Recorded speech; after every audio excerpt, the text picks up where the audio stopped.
Bien, a ver, el otro día, obviamente, el primer derecho humano es a comer, ¿no? Digo, el otro día Sí, hubo en la Facultad de Agronomía una presentación, estaba Estela de Carlotto allí entre los concurrentes, y bueno, de allí aparentemente está saliendo un plan de lucha contra el hambre, pero cuando hablamos de derechos humanos en la Argentina, y no solamente en la Argentina, en América Latina, hablamos de cuestiones mucho más amplias, ¿no? De derechos mucho más amplios que el acceso a la comida. Entre otras, todavía estamos tratando de averiguar en la Argentina qué pasó con los 400 nietos apropiados que siguen en manos de fuerzas de apropiadores, digamos que no son sus familias biológicas, y también esto ocurre en cuanto a las consecuencias de lo que fue el Plan Cóndor, de lo que fueron las dictaduras cívico-militares en la región.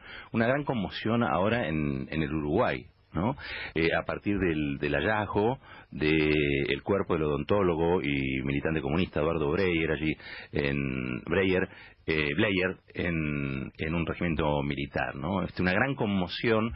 Yo estuve hablando ahí con amigos uruguayos y amigas uruguayas que estaban realmente muy movilizados por lo ocurrido, porque hasta ahora la política venía transitando por otros lugares y de golpe vuelve como el fantasma o un fantasma de un terror que sigue allí, ¿no? Y que en un punto, con estos hallazgos, que creo que es el quinto, creo que es el quinto, vuelve a la agenda de debate sobre cómo se resolvió o cómo resolvió cada país la salida de esa época siniestra. Está en línea Gerardo Bleyer, él es periodista, es hijo de Eduardo Bleyer. Lo vamos a saludar. Gerardo, ¿cómo va? Acá Cintia Taviano, Pablo Caruso, Marcos Itaín y Roberto Caballero te saludan desde Colonia. ¿qué tal? Buenos días, ¿cómo están? Buenos días. Buenos días, Gerardo. Bueno, imagino que impactado, ¿no? por el hallazgo del cuerpo de tu viejo. Decime cómo recibiste esto y qué estás viendo vos en cuanto a lo que generó en la sociedad uruguaya. Estoy, sí, naturalmente todavía impactado y procesando el, este encuentro con los restos de mi padre después de 40 años de búsqueda. 40 años de búsqueda. Sí, 40 años de búsqueda y en los cuales en algunos momentos, naturalmente, lo principal era, te acordás o recordarás, en dónde están, Uh-huh. con la expectativa en algunos casos de encontrarlos vivos en centros psiquiátricos o en lugares de reclusión hipersecretos. Uh-huh. Luego, naturalmente, esa expectativa se pierde cuando recuperamos la democracia y empezamos a regenerar sus instituciones, y entonces lo prioritario pasaba a ser saber qué pasó y quiénes fueron los responsables para que fueran juzgados a los efectos de empezar a construir la cultura del nunca más. Uh-huh. Es decir, la hegemonía cultural de la racionalidad democrática de la sociedad. Después de eso, en Uruguay ocurrieron muchos fenómenos. En un momento, la omertá cuasi mafiosa de los grupos cerrados de quienes protagonizaron las prácticas de terrorismo de Estado hicieron circular la versión de que todos los restos, todos, de los detenidos desaparecidos habían sido exhumados de los lugares donde habían sido enterrados cuando fueron asesinados en torturas, brutales y salvajes torturas, y que habían sido cremados y sus cenizas dispersas en el mar. Uh-huh. Posteriormente a esa versión, como la lucha continuó, porque pese a que tenía en algunos casos componentes a los que se les podía adjudicar veracidad, la lucha obviamente continuó, porque las fuentes no mostraban fácticamente elementos que permitieran confirmar esa versión de exhumación, cremación y dispersión de los restos, de las cenizas. Con eso se quiso cerrar, si se quiere, un relato sobre lo ocurrido. Con eso se quiso. Déjame Sí, dale, sí. vuelvo a esa pregunta, porque esa pregunta es tan importante que me permite contarles otras cosas, pero antes déjame decirte que luego fueron hallados restos. Uh-huh. Luego que esta versión un poco había impactado en la capacidad de voluntad de lucha. aparecer los restos, esta versión en principio se desmorona. Y cuando apareció otro resto y otro resto, y ahora los de mi padre, naturalmente nos permite ahora decir que el relato ese de la exhumación, cremación, dispersión de las cenizas, era lo que podemos calificar en dos sentidos, y ahora voy a tu pregunta, como operación encubrimiento del horror. ¿Por qué en dos sentidos operación encubrimiento del horror? En un sentido político-cultural, ideológico, para tratar de intervenir sobre la voluntad de lucha y de búsqueda de verdad, justicia y nunca más. Claro. Pero, y esto es muy importante subrayarlo, en otro sentido, esta operación encubrimiento del horror tuvo lugar por por una circunstancia que ahora voy a describir. La dictadura uruguaya siempre pretendió, la dictadura cívico-militar,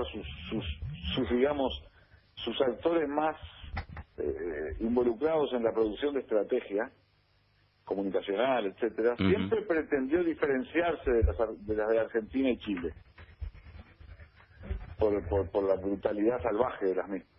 Claro. No trabajaron la idea de la dicta blanda, pero sí trabajaron la idea de que no había sido lo mismo.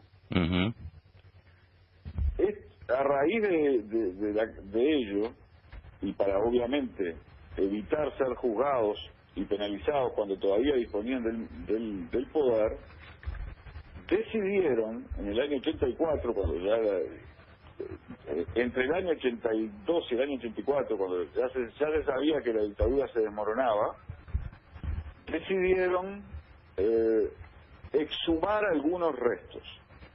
Es alta, y realizaron una operación en la que incluso se sabe los nombres de los que participaron, un coronel Pomoli y un coronel Lamy. Pomoli en ese momento estaba en el Ministerio de Transporte y Lamy era el coronel que fue encargado de la exhumación. Lo que no sabemos es, ya sabemos que no fue completa, lo que no sabemos es a qué compañeros, a qué detenidos desaparecidos lograron exhumar. Pero déjame darte un dato, porque esto tiene que ver mucho con la Argentina, sustancial. Una de las razones por las que decidieron esa operación, además de desaparecer a lo desaparecido para que no operara como pruebas que los inculparan respecto de las prácticas de torturas y de terrorismo de Estado, fue que en algún momento la coordinación represiva del Plan Cóndor hizo que los represores argentinos decidieran cerrar Orleti, el centro de torturas de Orleti, donde había en ese momento más de una docena de uruguayos que se los entregaron a los participantes uruguayos de esos organismos represivos regionales. Esos detenidos clandestinos fueron traídos a Uruguay en lo que se conoce aquí como el segundo vuelo. Es altamente probable, aunque todavía no tenemos elementos confirmatorios, que los fusilaron a todos juntos y los enterraron en una fosa común. Y esa cosa brutal, salvaje, que mostraba ya por sí sola, aunque ahora te voy a decir otros elementos que sin esto también mostraba que no hubo ninguna diferencia entre ninguna dictadura en la brutalidad salvaje y anticivilizatoria de sus prácticas. Esto, sin embargo, si se ponían evidencias, si la búsqueda judicial lograba encontrar esos restos, esa fosa común, ponía en evidencia casi una cuestión nazi, ¿no? Eso decidió la operación exhumación. Y como se decidió la operación exhumación, también se decidió extraer los restos de los detenidos desaparecidos que habían muerto en tortura de forma individual y que estaban dispersos aquí y allá, esencialmente en dos batallones, el batallón 14 y el batallón 13. De modo que todavía queda por saber exactamente cuántos restos están donde fueron enterrados de forma primaria, y estamos buscándolos, y cada vez más con mayor calidad científico-técnica, y cuáles restos efectivamente fueron exhumados, pero también resta por saber qué hicieron con esos restos. Claro. Te decía recién, y cierro, que no se precisaba, sin embargo, de este hallazgo por parte de la democracia, una vez restituida, si hubiese podido lograrse ese hallazgo, para mostrar el salvajismo brutal de la dictadura uruguaya y su contenido fascista. Porque, como tú quizás recuerdes, el Uruguay fue el país que más presos tuvo en la historia de la humanidad en relación a su población, claro. Y todos esos presos, miles de presos, se practicó una política para destruir su personalidad, para aniquilarlos y enloquecerlos, aunque no se los haya tirado de aviones al Río de la Plata, como hicieron los fascistas argentinos. Claro. Gerardo, buen día. Cintia es mi nombre y te agradezco que nos atiendas en este momento en el que la emocionalidad debe ser difícil de manejar, imagino. Esto que vos contabas de la estrategia comunicacional para diferenciarse del salvajismo, entre comillas, de la dictadura cívico-militar de la Argentina, de Chile con la del Uruguay, ¿y crees que ha derivado en que finalmente en el Uruguay todavía no sean declarados delitos de lesa humanidad y fuera habilitante para que ahora tengan un candidato militar que se señala de derecha, Guido Manini Ríos, ahora a la presidencia? La lucha contra la impunidad fue en Uruguay sistemática, permanente y de la mano de familiares de detenidos desaparecidos y sobre todo del movimiento sindical y de algunos partidos de izquierda, constante y dio resultados. La impunidad en Uruguay fue derrotada. En principio, porque se entró a los cuarteles, bueno, por eso se logró llegar hasta aquí en la búsqueda de algunos restos, se procesó, penalizó y recluyó a los principales responsables. No obstante lo cual, un conjunto de componentes, por ejemplo, para citar el más complejo de todos, que algún día va a haber que analizar con enorme rigor intelectual, es el de que algunos sectores de la política nacional lograron instalar lo que denominaban, lo que se puede denominar como la lógica de los dos demonios. Las causas del terrorismo de Estado y de estas prácticas barbáricas fueron el resultado de la Guerra Fría y de las facciones guerrilleras que desestabilizaron las instituciones democráticas, etc. Claro.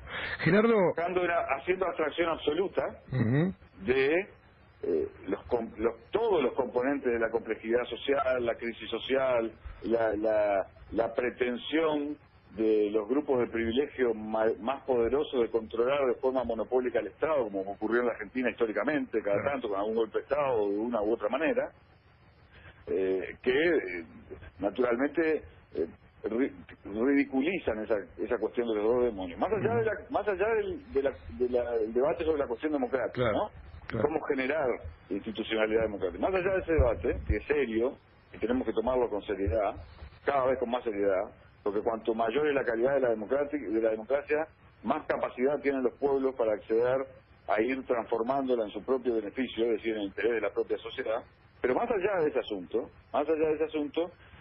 estos relatos, más la demonización de todo aquel que osaba organizarse para participar del proceso de democratización de la sociedad, en algunos sectores de la sociedad permearon, claro, porque naturalmente cuentan con muchos instrumentos para divulgarlos. Claro.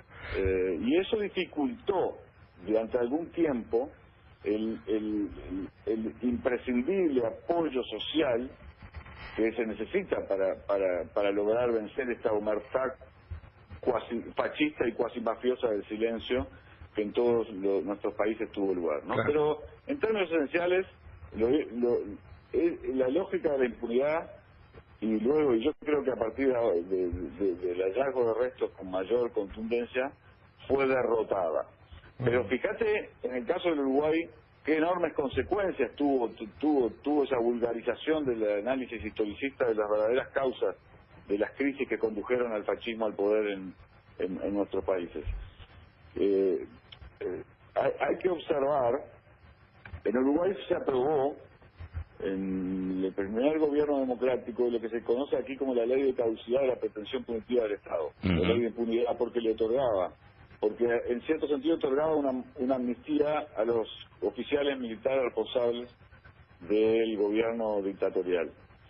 La sociedad uruguaya jamás hubiese aprobado esa ley, por una mínima mayoría, pero aprobado al fin, si se hubiese conocido realmente las prácticas en que incurrieron. Claro.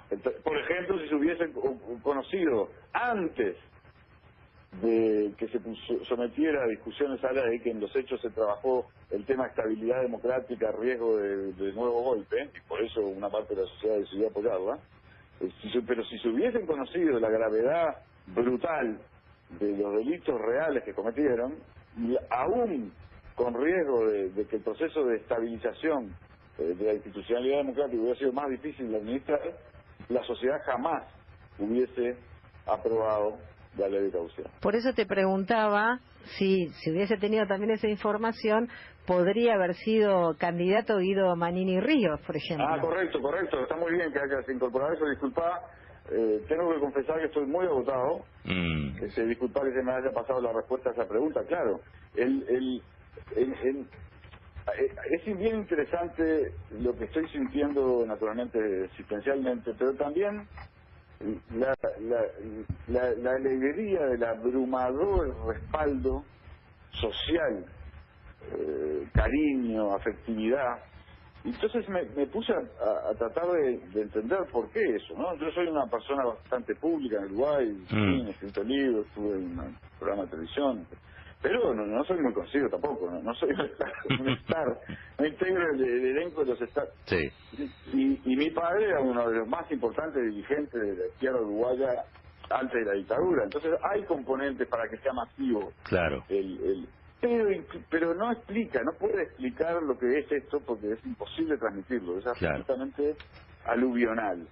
Entonces creo que una de las causas por las cuales se está dando esta cosa aluvional es porque intuitivamente la sociedad uruguaya está percibiendo que hay que darle nuevos contenidos al nunca más. Claro. Una especie de nunca más no pasarán, porque emergen ahora en forma política partidos neofascistas con bastante respaldo mediático que aspiran otra vez, si ya no a dar golpe de Estado, sí a controlar hegemónicamente el aparato del Estado para ponerlo a actuar en beneficio de grupos de privilegio clásicos, de terratenientes, etcétera, de la región, como ocurre, y ahí aparece el fenómeno Manini, ¿no? ¿Y crees que eso puede cambiar el rumbo de las elecciones? Ojalá. Esperemos. Hay un problema serio referido a que hay sectores. El Frente Amplio en el gobierno realizó una obra impresionante en algunos aspectos, con algunos errores, obviamente, porque gobernar es equivocarse también, pero realizó una obra impresionante. Pero hay sectores de lo que yo llamo la pobreza vulnerable, es decir, aquellos sectores de la sociedad que obviamente los gobiernos de izquierda sacaron de la marginalidad, pero todavía no les permitieron acceder a niveles de calidad de vida estables, y a disponer de ingresos estables que les permitan mejorar su calidad de vida, están muy enojados con los problemas de seguridad pública, que todo el mundo está incrementándose por muchas razones, que es muy profundo explicar, pero que existen. Claro. Y eso está haciendo, como siempre ha hecho la derecha neofascista, manipulado ese sentimiento. Yo trabajo todo el día y no llego, y este de acá al lado vende una boca de pasta base o de cocaína o de marihuana y anda con un Ferrari, ¿no? Claro.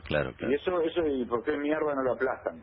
Y si es posible los asesinos, lo ametrallan, en fin, ¿no? Esa lógica que tiene ya una larga historia de las derechas universales de manipular, que en el fondo ese es un problema. ¿Por qué hay pobres? Tiene que ser la pregunta, ¿no? Claro. ¿Por qué hay gente que no puede obtener los ingresos necesarios para disponer? Esa es la pregunta, y no un conflicto entre los sectores sociales que tienen dificultades para ascender socialmente. Claro. Pero Gerardo, la derecha lo ha manejado siempre muy bien, Entonces hay un porcentaje de la población Claro. que por eso mismo mira a este señor que se presenta como lo mismo que Bolsonaro, en fin, ¿no? Claro. Tampoco están, etcétera. Gerardo. Pero me da la impresión de que algunos acontecimientos presentes y su entorno, sobre todo, que está lleno de neofascistas, nazis, gente que participó de los aparatos represivos, van a terminar sino haciendo desaparecer electoralmente al partido, sí reduciendo lo que ellos pensaban que iban a lograr. Gerardo, me tengo que ir a las noticias de 9:30 aquí en mi colonia. Tengo que ir a una reunión de la que ya me pasé. Bueno, te mandamos un abrazo grande, acompañamos por supuesto todo lo que estás atravesando. Muchísimas gracias, les agradezco